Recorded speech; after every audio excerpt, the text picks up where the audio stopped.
एक हफ्ते तक के लिए उसको मोहलत दी जाती है कि वो रब्बना आतीना फिद दुनिया ये याद है तो ये पढ़े, लेकिन हफ्ते दिन के अंदर अंदर याद हो जाना चाहिए। अगर याद नहीं हुआ तो फिर रुखसत नहीं है। आई बात समझ में?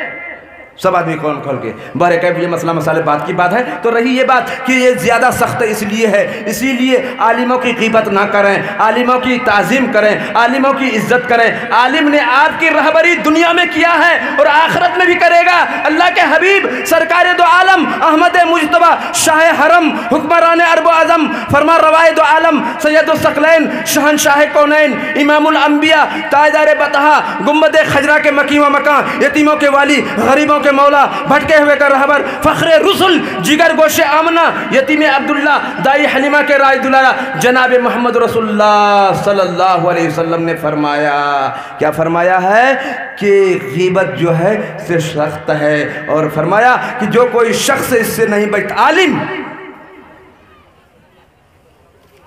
एक शख्स को कल क़यामत के दिन उठाया जाएगा, उसके पास कोई नेकी नहीं होगी, साफ उसका जो है नाम आमाल जो है दफ्तर जो है वो साफ खाली का खाली खाली गुनाह से भरा हुआ होगा, एक नेकी उसके पास नहीं होगी। अल्लाह ताला उसको कहेंगे कि बोलो मैं तुम्हारे साथ क्या मामला करूं, तुम्हारे पास कोई नेकी नहीं है, कोई पुण्य का काम तुमने किया ही नहीं है, हमेशा तुमने पाप करते हुए आया है, अब पाप का समरा तुम्हें क्या मिलेगा, अब तुम बताओ मैं क्या करूं।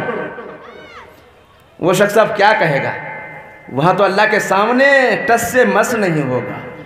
अल्लाह आदिल और मुंसिफ बनकर के अदालत पर रहेंगे, कहेगा अल्लाह आपको जो करना है कर दीजिए।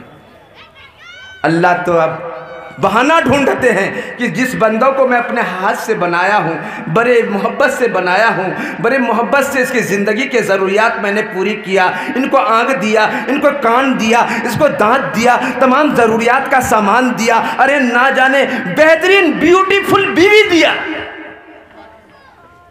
मिला है ब्यूटीफुल बीवी, ऐसी बीवी दिया, उस बीवी के साथ रहा, अरे नन्हे मुन्ने बच्चे दिए, अरे खेत खलियान दिए, अरे घर बागीचा दिए, बागात दिए, सब दिए। अब मैं फिर इनको अपने हाथों से इसको जहन्नम में भेज दूं? अल्लाह ये नहीं चाहता कि मेरा बंदा जहन्नम में चले जाए। तो कहेगा कि तुमको किसी आलिम से दोस्ती थी?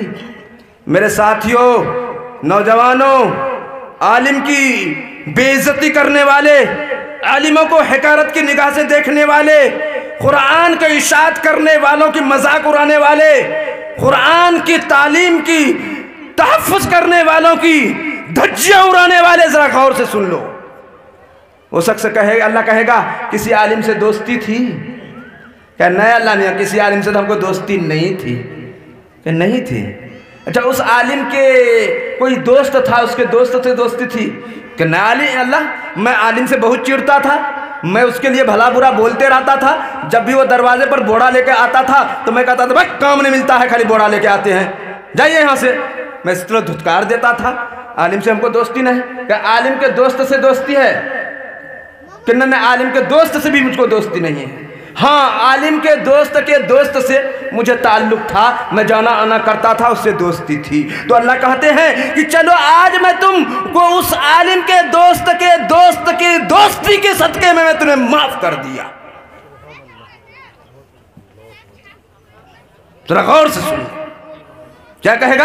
उस आलिम के दोस्त के दोस्ती के सदक़े में मैंने तुम्हें माफ़ कर दिया। अल्लाह माफ़ करते हैं और उसके बाद हुक्म देते हैं कि जाओ उसे जन्नत में डाल दो। अरे क्या आलिम का मकाम है, क्या अल्लाह ने आलिम का मर्तबा दिया है। अरे अल्लाह के नबी ने फरमाया है कि ये तो नबी के वारिस हैं, इल्म के फैलाने वाले आलिम लोग नबी के वारिस हैं। आलिम चाहे नमाज पढ़े या ना पढ़े, उस पर आपको उंगली उठाने का हक नहीं है, उसका जवाब उसको देना होगा। जो आलिम नमाज नहीं पढ़ता है उसके बारे में उससे पूछेगा, जो आलिम दीन पर नहीं चलता है उसके बारे में अल्लाह उससे पूछेगा, बहुत सख्त पूछेगा।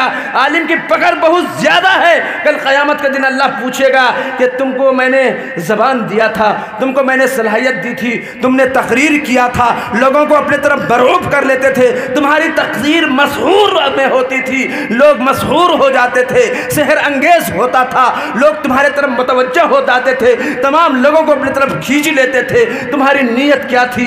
कहेगा अल्लाह मेरी नीयत ये थी कि लोग मेरी बात सुनकर हिदायत पर आ जाएगा। ना तुम झूठ बोलते हो। उस आलिम को अल्लाह क्या कहेगा?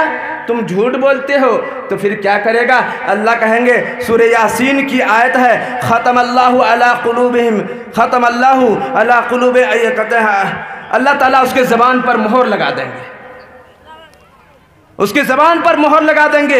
उसके हाथ को कहेंगे कि तुम गवाही दो, उसके पैर को कहेंगे कि तुम गवाही दो, उसके हाथ और पैर गवाही देंगे कि नहीं अल्लाह इसकी नीयत ये थी कि इसको ये कहे, तमाम लोग कहे कि ये मौलवी साहब बहुत बढ़िया तकरीर करते हैं, ये बहुत अच्छे तकरीर करते हैं, ये लोगों में बहुत ज़्यादा मशहूर हो जाते हैं। ये सब बातें तुम्हारी नीयत में थी, सो दुनिया में मिल गया, अब कुछ नहीं मिलेगा, इसको मुँह के बल घिसेट कर जहन्नम में डाल दो।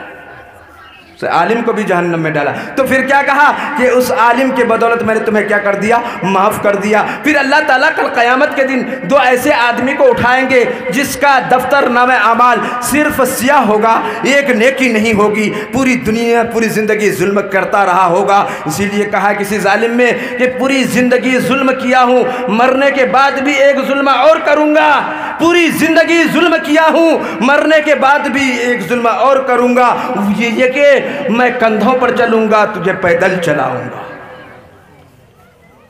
मैं कंधों पर चलूंगा, तुझे पैदल चलाऊंगा।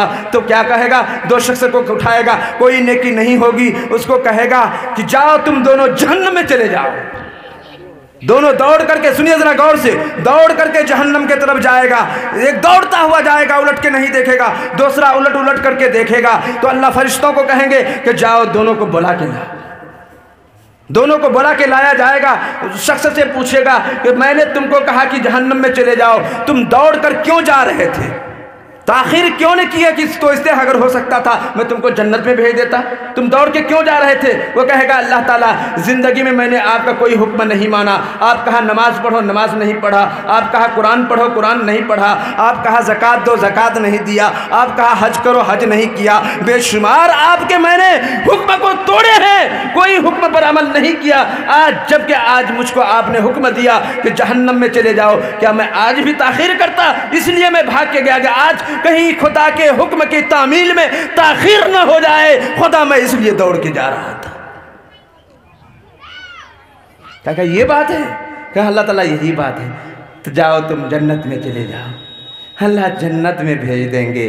इसीलिए शेख सादी ने कहा, रहमत हक बहाना मी जोयत, अल्लाह की रहमत तो सिर्फ बहाना ढूंढती है कि कोई बहाना मिल जाए अपने बंदों को वो जन्नत में भेज दे। अब दूसरा शख्स है जो जा रहा था, मुड़ के देख रहा था, जा रहा था, मुड़ के देख रहा था। उस शख्स से अल्लाह पूछेंगे कि अरे तुम जा रहे थे, मुड़ के क्यों देख रहे थे, क्या वजह है? कहेगा अल्लाह मैंने आपके बारे में सुना था कि आप रहमान हैं, आप रहीम हैं, आप करीम हैं, आप वहाब हैं, आप सत्तार हैं। अल्लाह कहीं तो मैं ये सोचा कि आपकी रहमत जोश में आए, आप मुझे माफ़ कर दें। तो ये ऐसी बात है कि अल्लाह हाँ इसलिए मैं मुड़ के देख रहा था, कहीं आपकी रहमत जोश में आए और आप मेरे लिए जन्नत का फैसला कर दें। ऐसी बात है, ठीक है तुम भी जन्नत में चले जाओ। सुभान अल्लाह, वो भी जन्नत में चले जाएंगे, उसको भी जन्नत में भेज दिया जाएगा।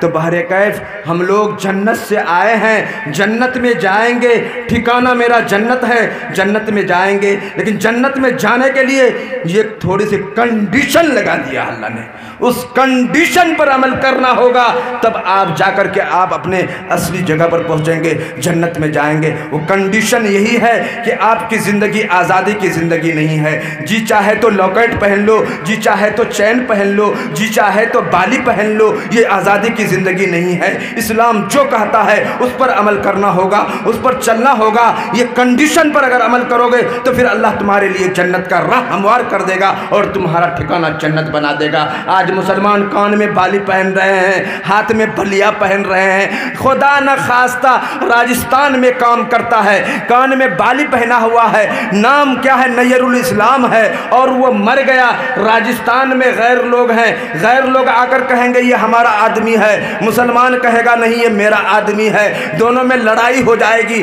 तब देखा जाएगा अरे उसे कान में बाली है, ये बाली तो हमारे गैर भाई पहनते हैं, मुसलमान नहीं पहनते हैं, इसीलिए गैर भाई उसे छीन के ले जाएंगे और उस मुसलमान को जाकर के आग में जला देंगे। सुन रहा है मेरे मुसलमान दोस्तों, अगर कान में बाली जो मुसलमान का बच्चा पहनता है, अल्लाह के नबी ने फरमाया मन तशब्बह बिकौमिन फहुवा मिनहुम, जो कोई शख्स किसी कौम की तस्बीह इख्तियार करता है अल्लाह उसको उसी के साथ कर देता है, उसका मामला उसी के साथ हो जाएगा। इसीलिए लॉकेट पहनने वाले शादी में लॉकेट ले दिया, ये सास ससुर भी बड़ा मज़ेदार मिलता है। ये हम अपन दमाद को लॉकेट दी, अपना दमाद को लॉकेट देंगे चांदी का, क्या भरी 7.5 भरी चांदी पिन्हाएंगे 7.5। सास को करेगा खूब याद, माँ बाप को नहीं खिलाएगा भात, हैं इसीलिए सास पहनाती है कितने भरी चांदी 7, ताकि दामाद उसको करे याद और माँ बाप को ना खिलाए भात। होता है कि नहीं होता है? सास जब आवाज नहीं करेगा, सास जब चांदी की क्या है उसको देते हैं, चैन देते हैं, लॉकेट देते हैं, बलिया देते हैं, तो माँ बाप को भूल जाते हैं। अरे वो माँ बाप क्या बयान करूँ टाइम ने, उस माँ बाप किस कदर मशक्क़त में, किस कदर मेहनत से वो माँ पाली। इस सर्दी के मौसम में जाके माँ को देखो, जिसको छोटा बच्चा है, बच्चा बिस्तर में पेशाब कर देता है, माँ बेचारी पेशाब पे सो जाती है, बच्चों को अपने सीने पर लेकर के सर से कपड़े ओढ़ लेती है, उसको सीने पे सुलाती है। अरे 9 महीने नहीं, 1 साल नहीं, 1.5 साल नहीं, 2 साल खून बशक्ले दूध पिलाती है,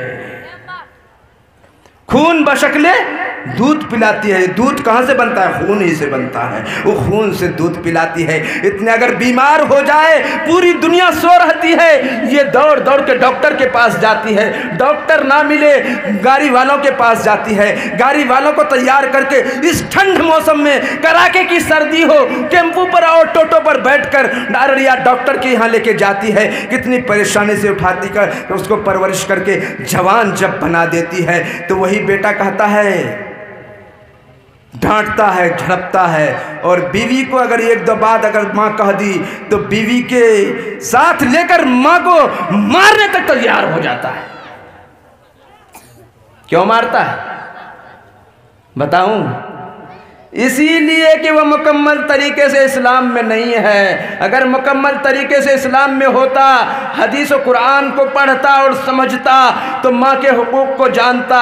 कुरान ने कहा है कि ला तकुल्लहुमा उफ़्फियों वला तनहरहुमा कुल्लहुमा कौलन करीमा।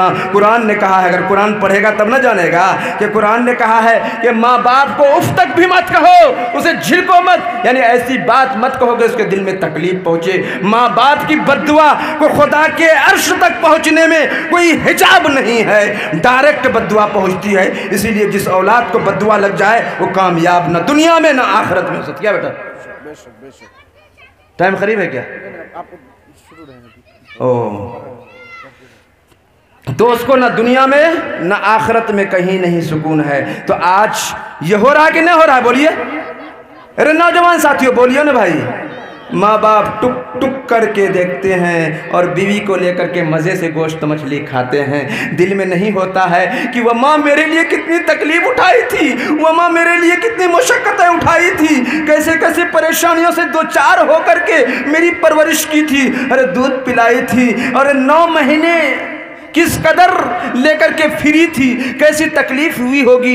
ये बात है कि जिस दिन पैदा होता है, पैदाइश के वक्त की जो दर्द है, उस दर्द को अगर माँ को 7 बार कोई शख्स अपने कंधों पर बैठा करके हज कराए, वो एक वक्त की जो हिचकीली थी, जो दर्द हुई थी, उस दर्द का हक भी अदा नहीं कर सकेगा। अगर कोई शख्स कयामत तक अपनी माँ की खिदमत करता रहे और पूछे अल्लाह से, अल्लाह के नबी से, क्या मैंने माँ का हक अदा कर दिया? तो अल्लाह के नबी जवाब देंगे, नहीं नहीं, तुम्हारी पैदाइश के वक्त जो तुम्हारी माँ ने हजकी ली थी, उस हजकी का भी अभी हक अदा नहीं किया है। बहुत बहुत शुक्रिया दोस्तों, आपने फुल वॉच पूरा वीडियोस देखा और वीडियोस आपको पसंद आया होगा। पसंद आ जाए तो अपने दोस्तों में ज़रूर शेयर करें और लाइक करें, सब्सक्राइब करें और मेरी हौसला अफजाई फ़रमाएँ। शुक्रिया, जज़ाकल्लाह। अल्लाह तबारक व तआला आपको दोनों जहान में कामयाबी अदा फ़रमाए, शाद व आबाद रखे। फिर मिलते हैं नेक्स्ट वीडियोज़ में और एक अच्छी और शानदार वीडियोज़ आपके लिए लेकर हाज़िर होऊंगा। तो इजाज़त दीजिए, फिर मिलते हैं दूसरी वीडियोज़ में। अस्सलामु अलैकुम व रहमतुल्लाहि व बरकातुहू।